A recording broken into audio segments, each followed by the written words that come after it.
الحمد لله والصلاة والسلام على رسول الله صلى الله عليه وعلى آله وصحبه أجمعين أما بعد السلام عليكم ورحمة الله وبركاته omulabi wa Al-Hidayah Islam Media tukwebaza okuba nti n'olwaleero otuwadde obudde ate twongere ku ebyo ow'ekitiibwa Allah subhanahu wa ta'ala byatusobozesezza otutambule nabyo mu kwongera okwejjukanya ku hadithi yaffe gye twamaliriza omulundi oguwedde nga tugamba nti nabbi waffe Muhammad sallallahu alayhi wasallam yagiyitiriza buli lwe yalinga asaba era n'abeera nga yalagira abamu ku banene mu irimu nakozesa abantu babiri mu basahaba ba nabbi sallallahu alayhi wasallam naye nga n'abalala bangi bagikozesa hadithi eyo era nja kukubuulirayo n'ebigambo bya Abi Hurayra mu maaso awo ate ye bye yagyogerako.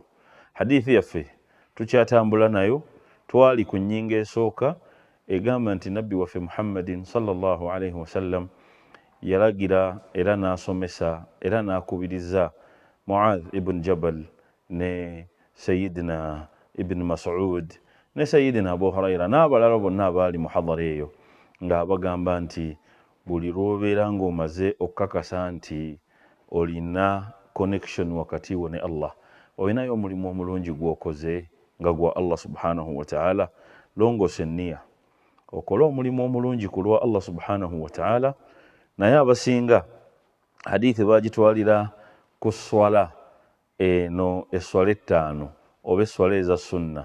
Naye swala nabbi sallama njagala okutegeeza tulaba nti buli wakati wo ne Allah we wabeerawo ekibayunga, buli lw'obeera ng'olaba olina ky'okoze nga kikuyunga ku mukama wo Allah subhanahu wa ta'ala ow'ekisa, yaga nti la tada'anna an taqula dubla kulli salati Allahumma a'inni ala dhikirika. Ekyo ekigambo dhikirika mu lutuula lwaffe olwasooka kye twannyonnyola, nsaba mukkirize abatulaba abalungi mu lutuula luno tuyingire mu kigambo shukur, okwebaza Allah subhanahu wa ta'ala. Teweerabira hadithi yaffe ga nti mukama wange Allah, omutonzi wange Allah, nyambaako. Kitegeeza nno nti ky'osaba okuyambako oluusi kiyinza okukulemerera, ky'osaba okuyambako oluusi kiyinza okuba nga kizito. Wakati mu kulabika nti kyangu eky'okwebaza, kizitowa nnyo era oluusi kyerabirwa. Era bangi Katonda baawadde abatannaba kusobola kuba nti bamwebaza olw'okuba nti oluusi n'ebyebyebaza ebyali baleetedde okwebaza Katonda tebannaba kubissaako bwongo, tebannaba kubissaako kufumiintiriza bategere nti mu butuufu tuteekeddwa okwebaza Katonda. Era Katonda waffe n'atugaa nti bwe yali alagira abantu ba Daawuda mu Qur'an yabaga nti i'malu, mukole byonna bye mukoze, naye ekigendererwa wakati mu kuba nti mubikola tunuulira oyo atasobola bikola. Bw'oba obikozesa mikono, tunuulira oyo atannaba kufuna mikono, oba abadde agiyina ne gimuvaako. Gwe wasasudde mmeka egijja okusigala? Ye wasasula mmeka Allah okugikuwa? Kubanga olwaleero ennimi zino ze tukozesa okwogera, amaaso ge tukozesa okulaba, obwongo bwe tukozesa, buli kimu, engoye ze twambala, oyinza okuba ng'oziguze sente zo, naye ate sente zo zikoze ng'okozesa bwongo. Bo obwongo wabugula mmeka? Amaaso go wagagula mmeka? Olulimi luno lw'okozesa abantu okujja oba bagule oba oyogere ofune, lwo walusasula mmeka ewa mukama wo Allah subhanahu wa ta'ala?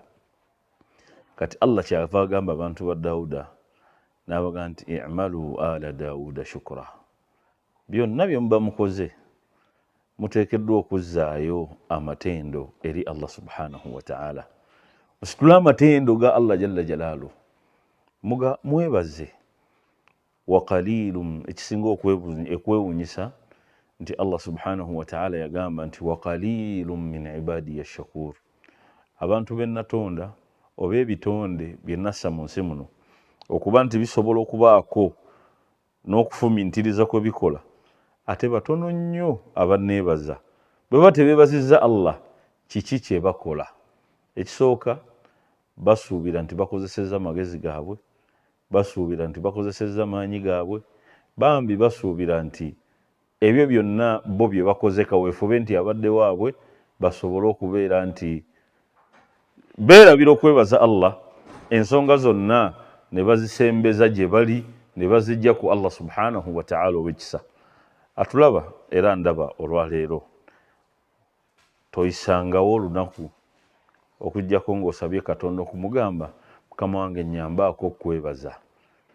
Okwebaza kuva mu mbeera nti omwana Adamu ateekwa okuba nga afiirinze ekyo ekimuweereddwa era nga kye bamuwadde kya mugaso gy'ali ne kimuleeta essanyu mu mutima gwe, n'abeera ng'ekiddirira kwebaza oyo abeera akimuwadde. Njagala kuwa kiswa eya Nabbi Adamu alayhi salatu wassalamu eyajja fi al-khabar as-sahih yurwa nti Adamu alayhi salatu wassalamu Allah jalla jalaaluhu bw'amala okumutonda masaha ala dhahrihi, Allah yajja abaana ba Adamu ku mugongo gwe n'abamuggyako bonna arwah.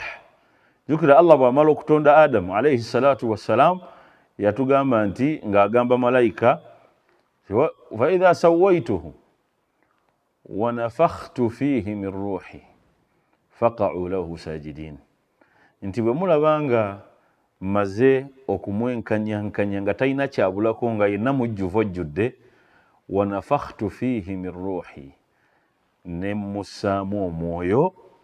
Awo nze wenjagala Allah bwe yamala omussaamu omwoyo ogwo ogugwe Adamu alayhi salatu wassalam, batuga nti masaha ala dhahrihi, Allah subhanahu wa ta'ala yasiimuula ku mugongo gwa Adamu alayhi salatu wassalam, fastakhraja min dhahrihi dhurriyatahu arwaha.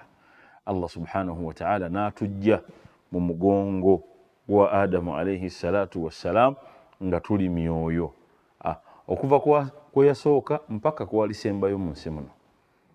Bw'akimala ekyo ow'ekitiibwa Allah subhanahu wa ta'ala n'akola n'alagira n'akola bye yayagala mu baddu, n'amugamba Adamu alayhi salatu wassalam unzur ila dhurriyatik, yamuyita n'amugamba nti ya Adam, owange Adam, unzur ila dhurriyatik, genda otunuulire oluli olwo lugenda kuba lufaanana lutya. Abantu bengenda okutonda nga mbazze mu ggwe, genda obatunuulireko obalabe, bwe batyo bwe bagenda okubeera. Athari egamba nti Adamu nadhara fi dhurriyatihi, yatunuulira abantu Allah bamulaze, faraa, n'alaba Adamu alayhi salatu wassalam, faraa fihim almubtala, n'alaba Allah bayisa mu bizibu, waraa minhum almuafa, n'alaba Allah subhanahu wa ta'ala ate babadde nga akyabawadde obulamu obulungi, abalwadde, n'alaba abagagga, n'alaba abanaku abasemberayo ddala okubeera abanaku. Buli mbeera n'agiraba. Nabbi Adamu alayhi salatu wassalam n'addayo wa mukama we, bwe yalaba abalungi n'asanyuka n'amwenya. Bwe yalaba abali mu bizibu, abali obubi, balwadde, tebalina ssente, tebalina we basula, biki byonna nabbi waffe Adamu naye ne bimukwasa ennaku ng'era omuzadde. Bw'amala okukwatibwa ennaku ng'omuzadde, Adamu alayhi salatu wassalam akyuka n'adda ku sayidi ya mukama we gye yali ndowooza, n'amugamba nti aya rabbi, n'obwetoowaze obw'ekika ekya waggulu ennyo, era ng'amukakasa nti mukama wange gwe mulezi wange, era gwe bw'oba gwe mulezi wange n'abo bondaze gwe wekka, era gwe mulezi waabwe. N'abaako ne kyasaba nga kya buzadde, n'agamba nti ya Adamu, ya Allah, ya rabbi, mukama wange Allah, mukama wange omulezi wange, halla kyensaba, halla sawaita baina ibadik, badde nina okusaba kwenjagala okusaba, naye mukama wange nsaba abaddu bo bano obakolenga buli omu ali mu ddaala lye erimu ne munne, kubanga ndabye abavuga V8 ndabye abalina apartment ennene nnyo empanvu buli wamu n'endaba abatalinayo yadde n'emu. Mukama wange ndabye abambadde amasuuti, ndabye abambadde amajuba, ndabye abambadde ebitambaala ebirungi, ndabye abambadde amakanzu, ndabye abambadde ejjini ezifaanana obulungi. Ayi Allah, ndabyeyo n'abali mu ngoye nga zonna njulifu. Tezikoma ku kuba njulifu Mukama wange Allah, naye n'obukyafu nkyafu, tebalina na sabbuuni, n'enjala ebaluma. Mukama wange ndabye abalema, ndabye Mungu abantu bano waali batonze nga bonna bali mu mbeera y'emu. Waali bampadde abaana bange waali bakoze nga bali mu mbeera y'emu. Ekigambo Allah kye yaddamu awo kye kisinga okwewuunyisa. Allah subhanahu wa ta'ala yamuga nti ya Adam, owange Adam, embeera ezo zonna nga bw'ozirabye nzaagalamu ekintu kimu. Embeera ezo zonna nga bw'ozirabye nzaagalamu ekintu kimu, kyekiriwa bannange.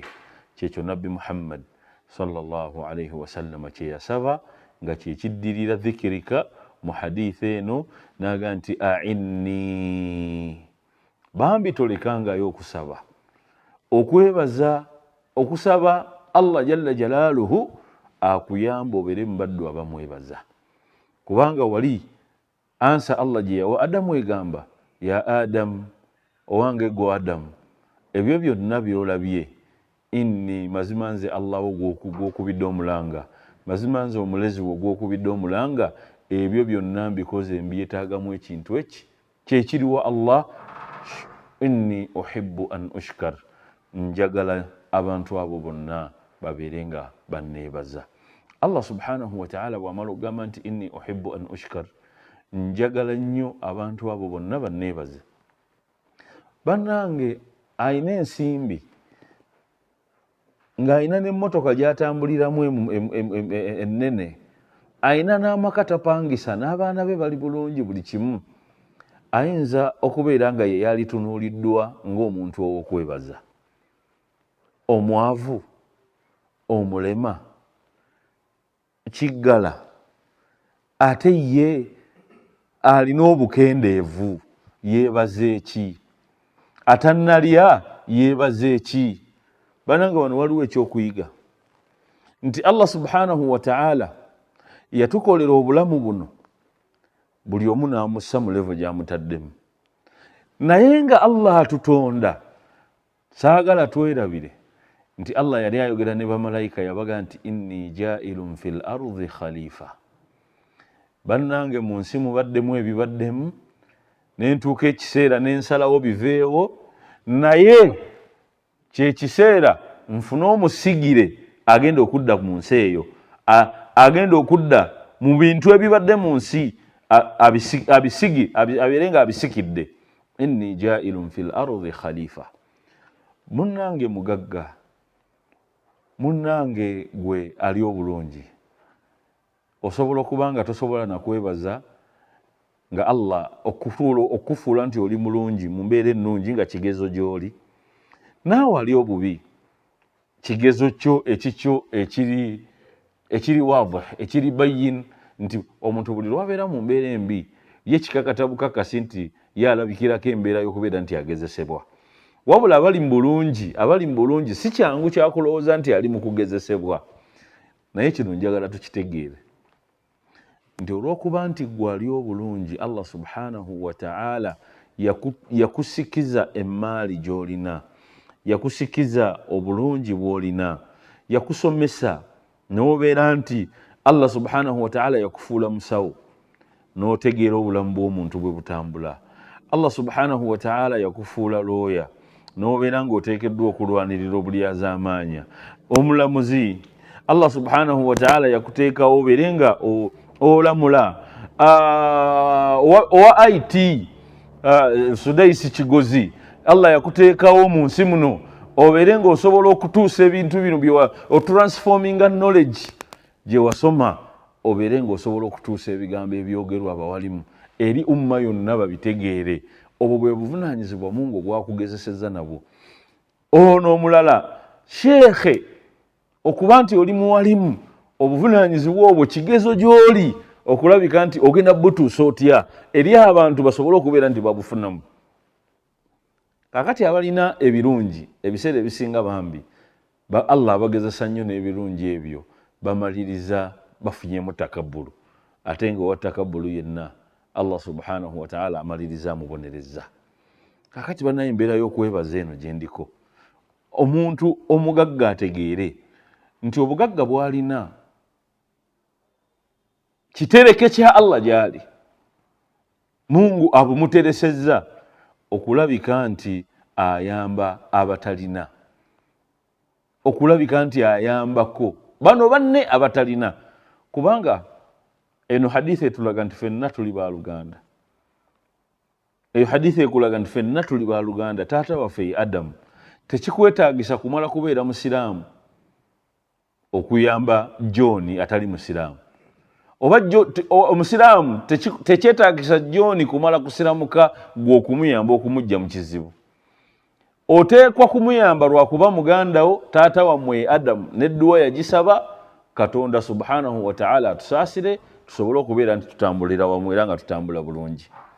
Bannanga obumu bw'ensi n'obumu bw'obuntu bwe bukulembera ebisinga obungi, naye Allah subhanahu wa ta'ala tuteekeddwa okumwebaza.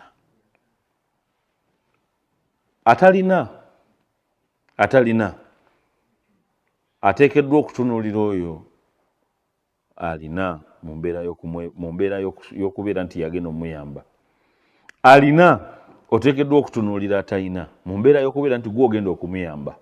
Era buli lw'osanga omuntu atalina nga teyeebaza Katonda kubanga ye atalina, alaba nga atalina mbeera ya kwebaza Katonda, alaba nga alina yeetaaga okwebaza Katonda. Naye ono alina ebbanga lyamala nga tayambye ono atalina, abaako toggedde atalina okwebaza Allah subhanahu wa ta'ala. Bannange tutambula mu mbeera y'okugaba, era n'osanga ng'omusiraamu akugamba nti omusajja oyo wambeete musajja mulungi nnyo, omusajja oyo Abdulwahid Musoke Seke musajja mulungi nnyo. Anti lwaki mulungi? Kubanga bambi akuwa ayinayo kakuwadde, ayinayo kosinkana n'abeera nga akakuwa ate nga ka mugaso. Gwe n'olowooza nti mulungi nnyo. Kakati buli lw'obeera ng'oli mulungi n'osalawo okuyamba abaddu ba Allah n'obulungi obwo bw'olina, oba obateekako ekigambo ekigamba nti basobola okutuuka mu mbeera eyeebaza ow'ekitiibwa Allah subhanahu wa ta'ala. Kakati buli yenna akaluubirizibwa okwebaza Allah gw'alina bw'oba tomuyambye yeggwe ensonga lwaki omuddu ono teyeebazizza Katonda. Allah subhanahu wa ta'ala mu surati Yasin yayogera ekigambo ng'akigamba abalina. Ekigambo ekyo kyali kyakusaba mmere, naye bano baagamba anutu'imu man law yashaa'u Allahu at'amah. Allah alina baawadde basobole okuwa bannaabwe, era bannaabwe ne bajja n'okubagambako okubaga nti munnange kati nabbi waabwe abaga nti abatalina mubaliise, mubawe, mubaliise, mukole bwe muti. Embeera ezo gwe buli lw'obeera ng'olina ky'olina ng'oteekwa okukikozesa okuyamba omulala. Buli lw'otamuyamba kakasa bukakasa nti gwe ensonga lwaki Allah jalla jalaaluhu teyeebazibwa, era ekyo Allah agenda kukikubuzaako. Ate nga osobola okukikola abaddu ne bakwebaza, ne beebaza Allah subhanahu wa ta'ala eyakusobozesa okubeera ne by'olina, ne beebaza Allah subhanahu wa ta'ala era nga bamusaba Allah aleme kukendeeza.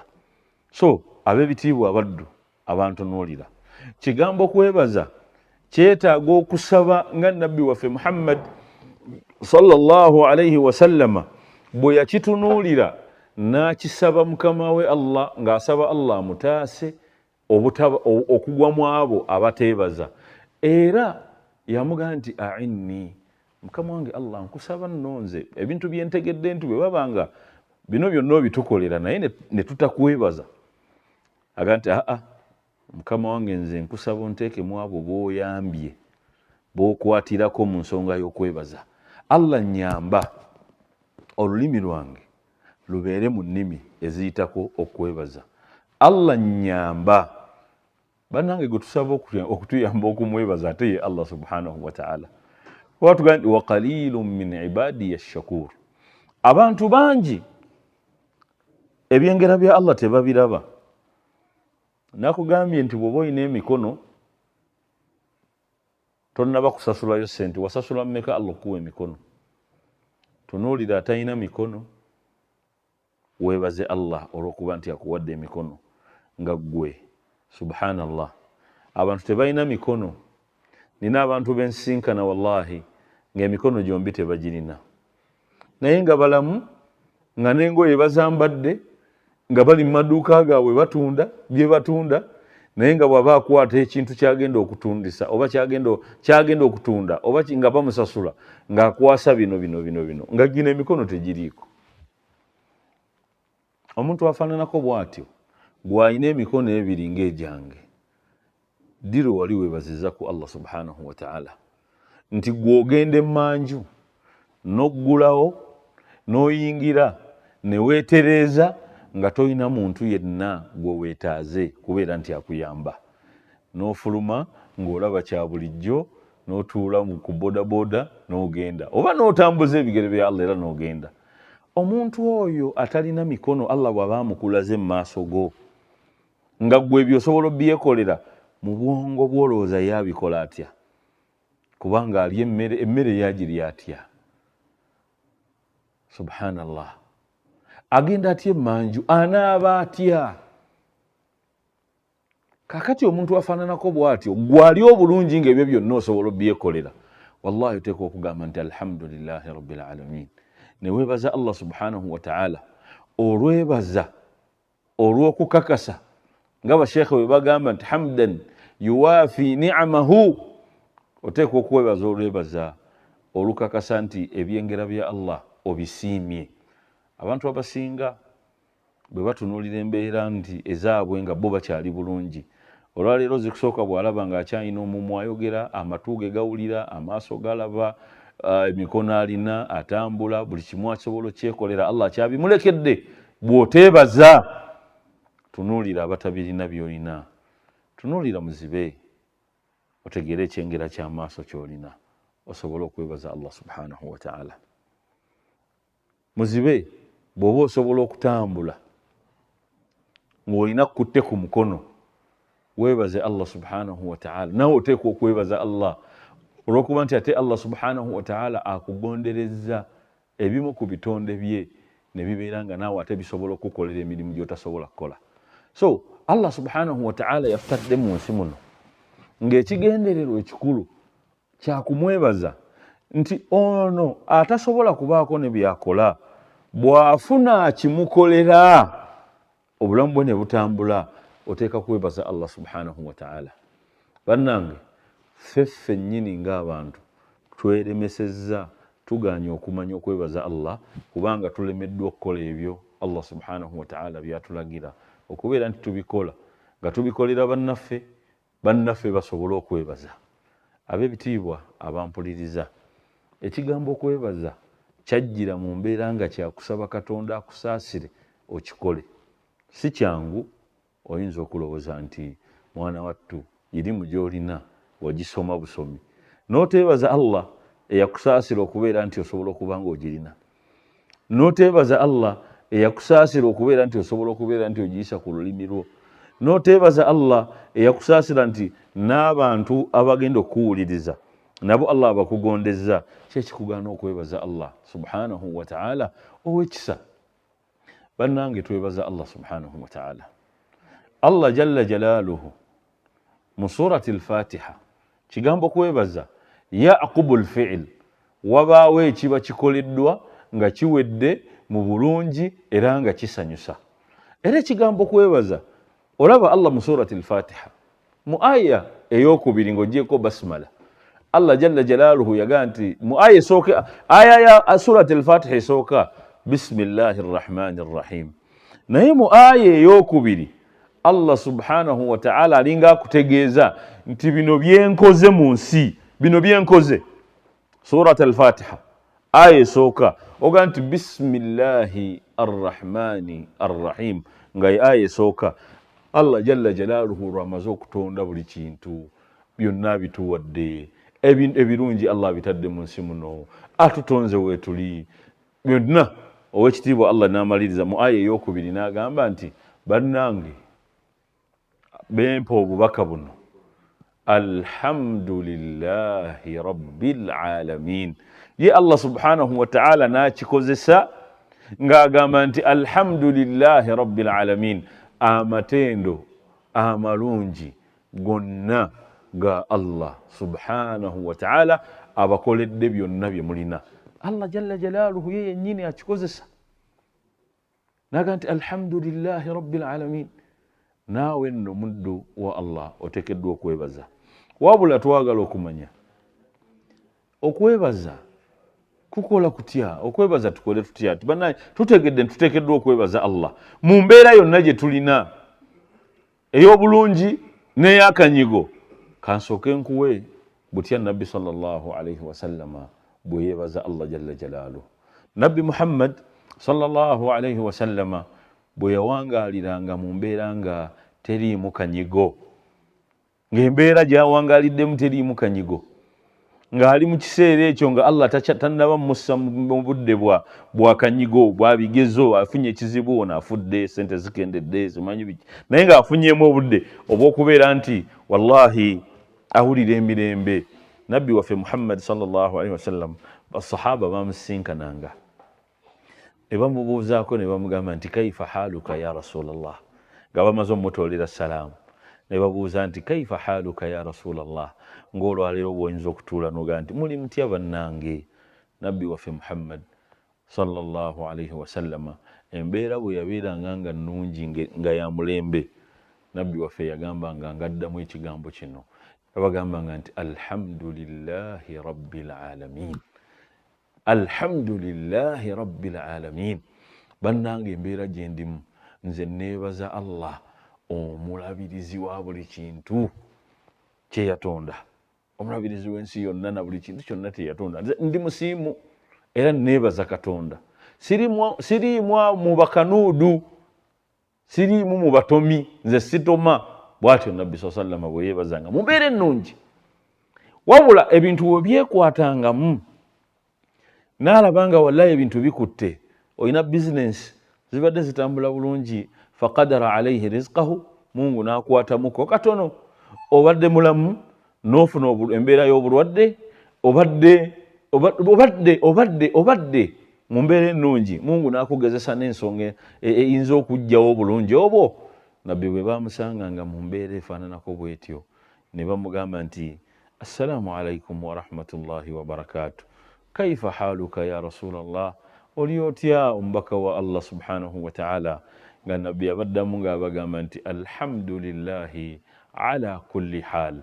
Bannange kyenkubiriza nakyo umma yange, wadde ndi mu mbeera y'akanyigo, wadde ndi mu mbeera enyigiriza, wadde nfunyeemu challenge wano ne wano ne wano, naye kinkakatako okusigala nga mu mbeera zonna nsigala neebaza Mukama wange Allah subhanahu wa ta'ala, kubanga embeera z'akanyigo zirina ebirungi byazo biyitirivu eri abo ababiyiseemu.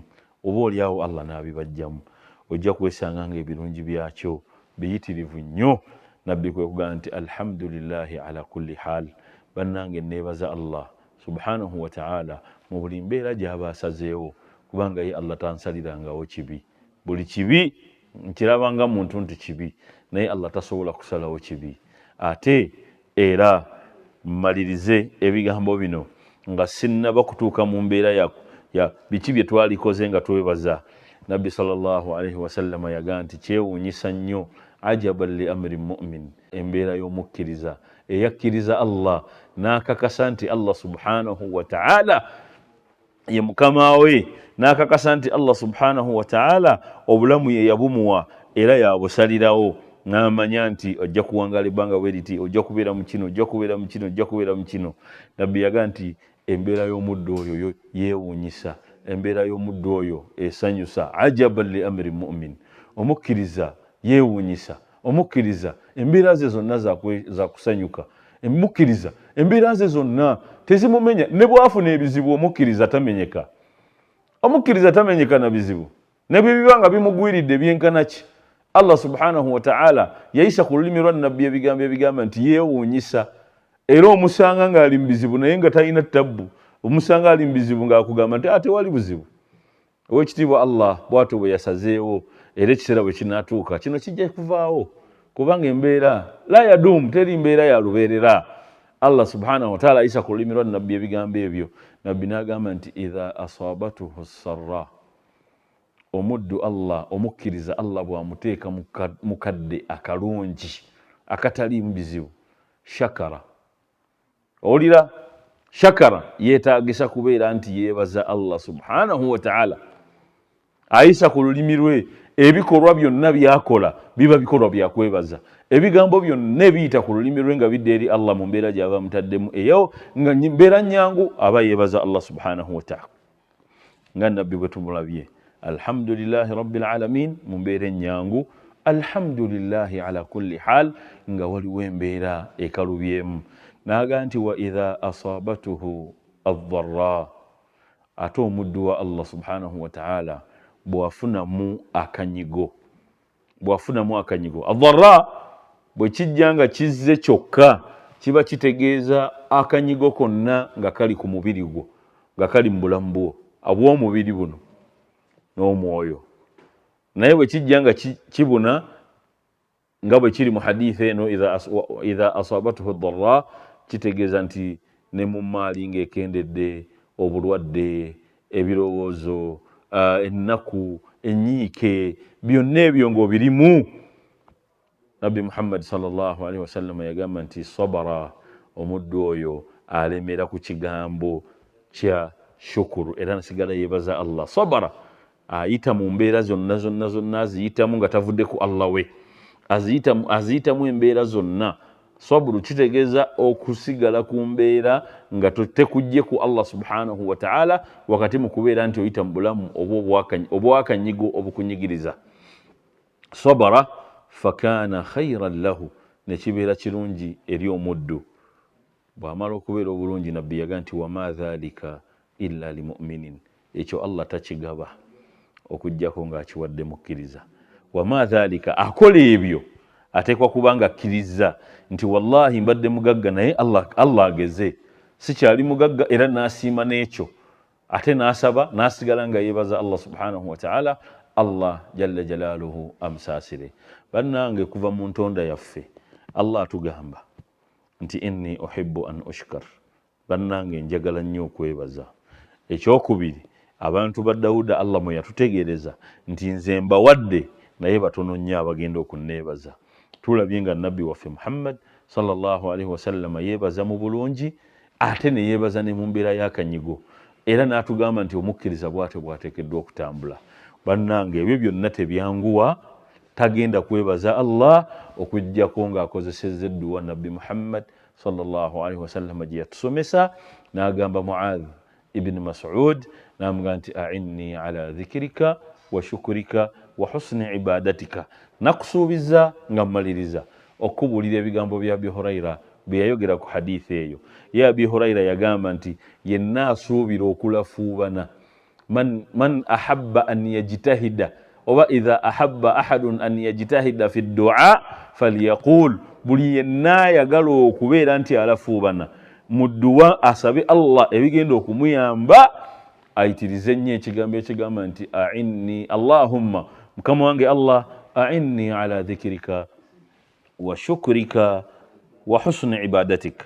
Insha Allah omulundi oguddako tujja kwogera ku hadithi paati eyokusatu esembayo gye bayita wa husnu ibadatika. Ate Allah jalla jalaaluhu otuwe tubeere nga tukusinza bulungi. N'obugambo obwo insha Allah mukkirize nti paati yaffe ey'okubiri mu hadithi eyo tugikutteko wadde nga katono, naye tusaba Allah jalla jalaaluhu atugase nako fe aboogera n'aba n'alaba nejje kanaatuuka yonna. Sigadde nze Sheikh Ali Ahmed azikusooka, neebaza mutabani wange Sheikh Kigozi okubeera nti bino abikutte era abituuse bulungi. Tekati haaji ennaku zino tusaba Allah musiime amuwe ebirungi bingi. Subhanaka Allahumma wa bihamdik nashhadu an la ilaha illa anta nastaghfiruka wa natubu ilayk. Wassalamu alaykum wa rahmatullahi wa barakatuh.